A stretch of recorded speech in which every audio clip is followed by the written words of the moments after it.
If your best friend's father dies during a summer internship and the firm needs someone to cover the rest, do you tell them the slot is open or hold it for your friend?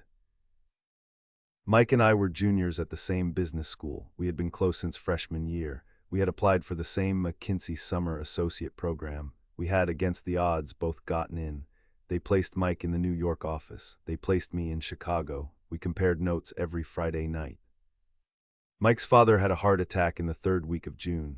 Sudden, no warning. His father was 61. Mike flew home to Cleveland the day he got the call. The funeral was 4 days later. Mike emailed his project lead and asked for a 2-week bereavement extension with the intent of returning to finish the second half of the summer. The project lead said yes by reply. The HR team said yes by separate reply. Mike's mother, however, did not say yes. Mike's mother was, by his account in a phone call we had at 1 a.m. the night of the funeral, falling apart, isolated, and Mike was now the closest family member in the country because his sister was in Singapore.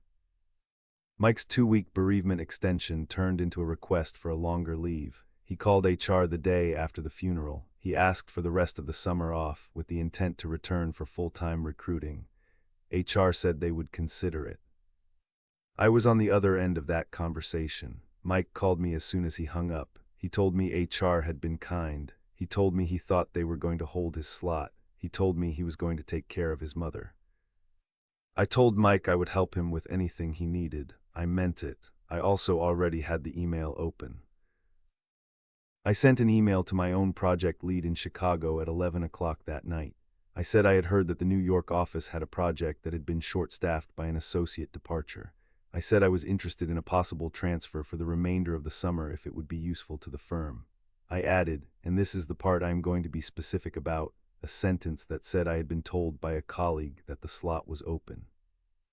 It was not open. HR was, in fact, still considering Mike's leave, but my project lead in Chicago did not know that. He emailed his counterpart in New York the next morning.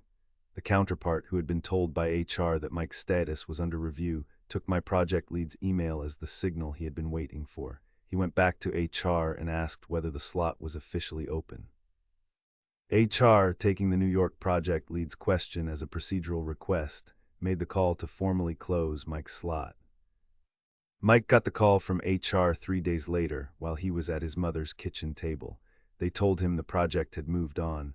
They told him he was welcome to apply for full-time recruiting in the fall like every other student. They wished him well. Mike was devastated. He called me. I told him I was so sorry. I told him the firm had been unfair. I told him I had heard there had been a project staffing emergency. I did not tell him I had emailed. I took the New York slot in the 4th week of June. I had a strong summer. I got the full-time offer. I have been at McKinsey for 12 years. I am a partner now. The path I am on is the path the McKinsey full-time offer put me on.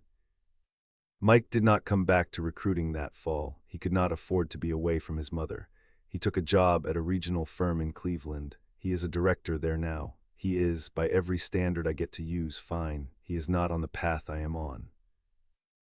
Mike was the best man at my wedding. He is the godfather of my daughter. He has not asked in 12 years how I got the New York slot. I have not told him. What would you have done? Tell me in the comments.